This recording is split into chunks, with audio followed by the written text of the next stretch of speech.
추석을 앞두고 수요가 급증한 과수에 탄저병이 번져 비상입니다. 장관이 직접 수급 상황 점검에 나섰습니다. 일주일에 3번이나 반복된 청주 복대동 침수 피해를 두고 청주시의회가 청주시의 책임론을 공식 제기했습니다. 성면 철거 절차를 무시한 LH 임대아파트 리모델링 공사로 현장 노동자들만 무방비로 성면에 노출되어 있습니다. 시공업체까지 도미노 피해를 호소하는 그들의 이야기를 들어봤습니다. 온천의 고장인 충주 수안보에 한방과 양방을 결합한 통합의학이 주목받고 있습니다. 지난해 문을 연 중부권 첫 통합의학센터를 취재했습니다. 시청자 여러분 안녕하십니까? 계속해서 충북 소식입니다. 어느덧 추석 명절이 보름 앞으로 다가왔습니다. 예년보다 추석이 빨리 찾아오고 올해는 특히 폭염과 폭우가 이어졌던 여름을 거치며 제수와 선물용 과일의 수급과 가격이 걱정인데요. 추석 대목을 앞둔 사과밭에는 탄저병까지 발생해 걱정이 이만저만이 아닙니다. 이승준 기자입니다. 빨갛게 익은 열매가 탐스럽게 매달려 농부의 손길을 기다리고 있습니다. 그러나 과수원 전체로 시선을 돌리면 빨갛게 익어가는 사과와 아직 푸른빛을 벗지 못한 사과가 절반 정도 섞여 있습니다. 나무 아래 반사 필름을 깔아 착색을 돕고 있지만 예년보다 보름 정도 빨라진 추석 대목에 마음이 급합니다. 사과의 생육 상태는 그나마 좋은 편. 봄에 저온 피해를 겪지 않았고 태풍 피해도 없었기 때문입니다. 그런데 최근 잦은 비로 탄저병 피해가 나타나고 있습니다. 사과 껍질을 보시면 멍이 든 것처럼 여기저기 검게 변했습니다. 한두 개라면 모를까 이렇게 여러 군데 피해를 당하게 되면 과즙용으로 쓸 수도 없기에 버려야 합니다. 거의 다 익은 과일을 수확 직전에 따버려야 하는 농민의 마음은 아프지만 손길을 멈출 수는 없습니다. 거의 이 동네도 탄저 없는 집이 없어. 이제 좀 많고 ጭ고 한 게 있는데 저희 같은 경우는 좀 심한 편이지. 충북과 경북 등에서 탄저병 피해가 나타나자 추석 물가에 민감한 정부도 대책 마련에 나섰습니다. 그 전문가들이 사실은 현장에 골고루 배치가 되어 있습니다. 그래서 이분들하고 해서 하여튼 최대한 피해를 줄일 수 있도록 그렇게 하겠습니다. 온도가 좀 내려가니까 좀 여건이 좋아질 걸로 봅니다. 세척과 선별이 한창인 작업장에서도 착색이 덜 된 사과가 눈에 띕니다. 탄저병에 걸린 사과를 골라내자 금세 몇 상자나 됩니다. 그나마 다행인 건 추석용 사과 수급에는 차질이 없을 것으로 보입니다. 다만 남은 기간 탄저병 피해와 수확량에 따라 가격은 유동적입니다. 지금 추석이 빠르다 보니까 품질이 좋은 거는 가격이 오르게 돼 있고 어떻게 보면은 평년하고 비슷하거나 좀 상승될 거로 이렇게 보고 있습니다. 한 해 농사를 마무리하며 수확의 기쁨을 누릴 시기가 다가왔지만 여름 내내 폭염과 폭우로 긴장했던 농민은 끝까지 마음을 놓을 수 없게 됐습니다. MBC 뉴스 이승준입니다. 충북도 내 코로나19 신규 확진자 수가 완만한 감소세로 돌아섰지만 사망자 수는 계속 늘고 있습니다. 어제 하루 동안 추가된 감염자는 3,811명으로 전날 대비 880여 명 줄어 다시 3,000명대를 회복했습니다. 확진자 한 사람의 전파 위험도를 나타내는 감염 재생산 지수도 기준치인 1 밑으로 떨어졌습니다. 2번 이상 양성 판정을 받은 재감염자 수는 295명으로 전체 확진자의 7.74%를 차지했습니다. 입원 치료 중이던 80대와 90대 확진자 5명이 잇따라 숨지면서 충북 누적 사망자는 798명, 누적 확진자는 70만 명을 넘었습니다.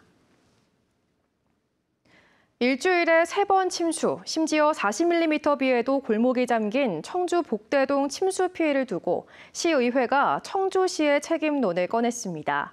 공사 기간이 늘어지고 공사의 우선순위도 앞뒤가 바뀌었다는 지적이 나왔습니다. 이채연 기자입니다.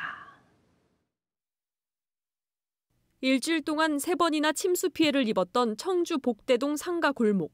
3번 침수 가운데 한 번은 40mm 비에도 속수무책이었습니다. 5년 전 큰 수해를 계기로 일대 우수관로 정비 공사가 한창이었는데 이 공사로 기존 우수관로도 제 역할을 못하면서 오히려 침수를 부추겼습니다. 청주시의회가 지금껏 뭐 했냐며 청주시의 책임론을 꺼냈습니다. 최초 계획대로면 이미 지난해 끝냈어야 할 공사였습니다. 2021년 준공 계획임을 밝혔지만 2023년 6월 준공 예정으로 청주시는 그 무엇보다 시급성을 요하는 재난 방지에 대해 시민과의 약속을 지키지 못한 것입니다. 공사의 우선순위가 뒤바뀌었다는 지적도 나왔습니다. 저지대 우선으로 공사가 진행되었어야 했음에도 불구하고 상류 지역 먼저 진행한 청주시는 우선순위를 잘못 설정한 것입니다.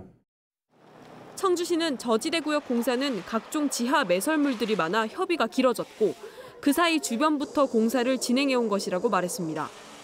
또 당초엔 사업 기간을 압축적으로 잡았지만 설계만 1년 가까이 걸린 데다 예산 확보 같은 행정 절차 때문에 전체 공사 기간이 연장됐다고 설명했습니다. 공사를 앞당겨갖고 계획에 의해 가지고 빨리 당겨 보려고 했는데 그 겨울 동절기 또 공사 그 난이도 이렇게 하다 보니까 제때 공사 기간이 늦어진 것 같습니다. 한편 청주시는 1차 침수 피해 조사 결과 상가 16곳이 손해를 입었다며 침수 원인 분석이 나오는 대로 보상금을 지원하겠다고 밝혔습니다. MBC 뉴스 이채연입니다.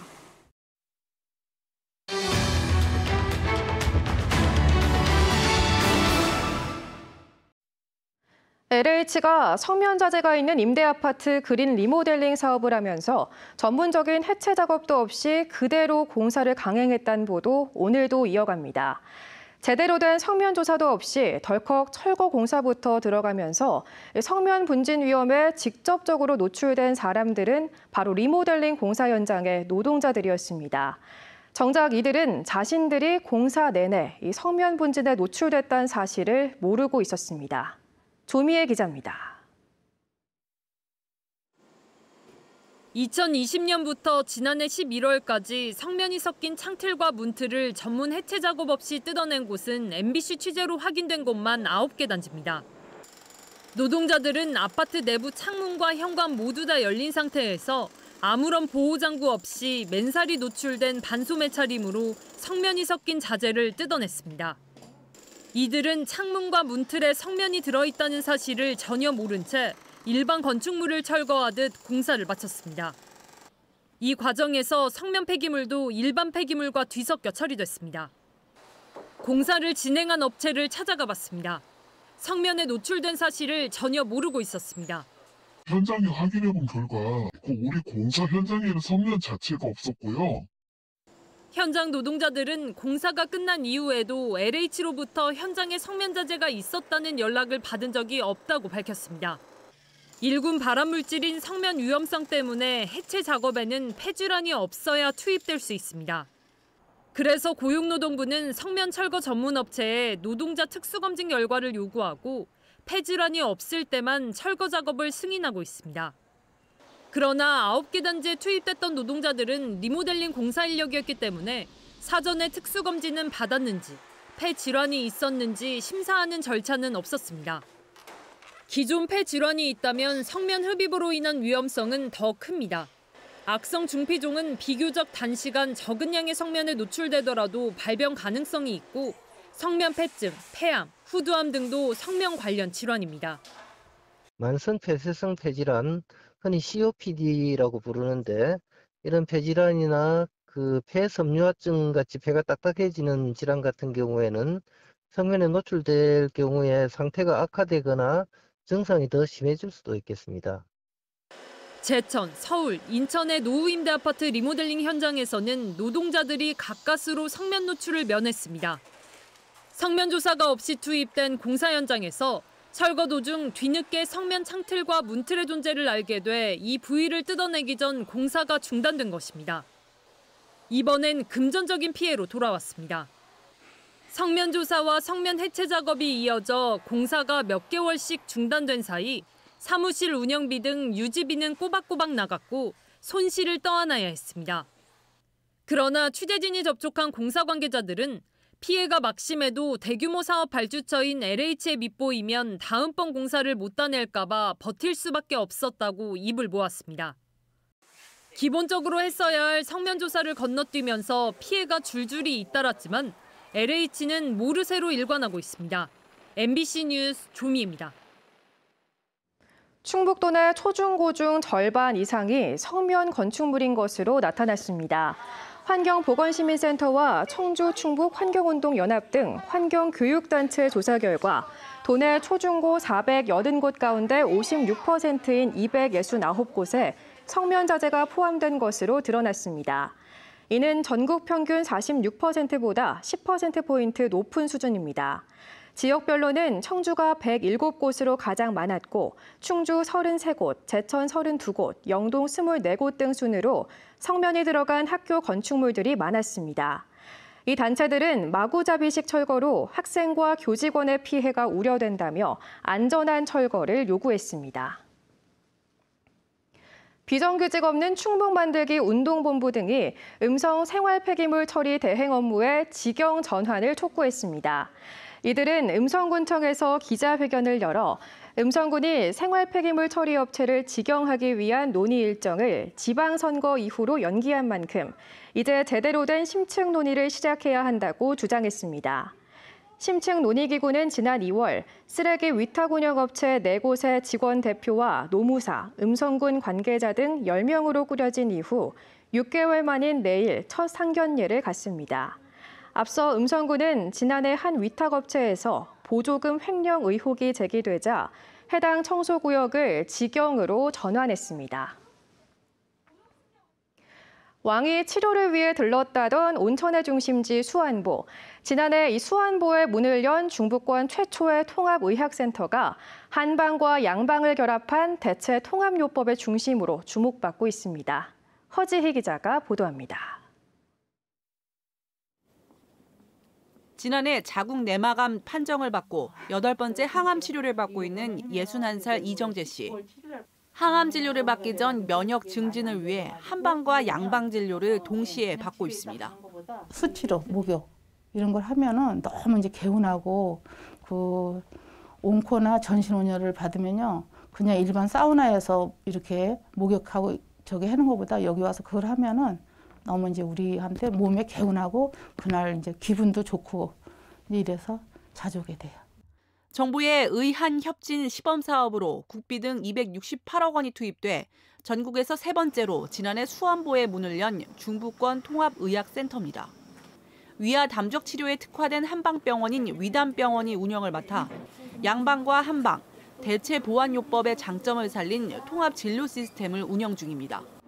유방 등 특정 암 부위 진료가 가능한 최신식 고주파 암 온열 치료기를 비롯해 한방뜸과 침 치료, 도수, 숨 명상, 아로마 요법 등 치유 재활도 병행하고 있습니다.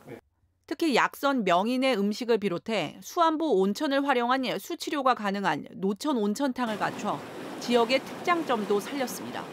부작용 치료라든가 또는 또 면역 치료 같은 경우는 그 한의학과 서양의학이 서로 융합을 해서 해주는 것이 그 환자분들한테 굉장히 그 그러니까 암에 대한 생존율도 높이고 그다음에 그 삶의 질을 향상을 시키는데 많은 이제 기여를 하고 있습니다. 연구소도 같이 설립해 최근에는 과학기술정보통신부가 주관하는 바이오 의료기술 연구 공모에도 선정됐습니다. 5년간 89억 원을 지원받아 난치성 담적증후군 한약의 과학적 효능 규명과 실용화를 위한 기술 개발 연구를 벌이고 있습니다. 향후 온천수의 피부 등 면역 증진을 과학적으로 규명하는 것도 장기 과제입니다. 다만 수도권에서 떨어지는 접근성과 일부 대체의학 진료의 보험 미적용으로 환자 확보 등 수익성에 어려움을 겪고 있습니다. 온천의 중심에서 통합의학의 가능성을 확인하기 위한 실험, 동반 성장을 위한 지역과 상생이 과제가 되고 있습니다. MBC 뉴스 허지입니다. 도교육청 직원과 친분을 이용해 관급자재 납품 계약을 알선하고 4억여 원을 챙긴 50대가 항소심에서도 징역형을 선고받았습니다. 청주지법 형사항소 2부 윤중열 부장판사는 2015년부터 1년 넘게 교육청 비공개 자료인 가격 비교표를 입수해 특정 업체가 수주하도록 알선하고 대가를 챙긴 50대에게 원심과 같은 징역 1년 10개월을 선고했습니다. 이 사건과 관련해 추가 기소된 김병우 전 교육감 선거 캠프 관계자 등 6명은 현재 1심 재판을 받고 있습니다. 충북 소식 마칩니다. 시청해주신 여러분 고맙습니다.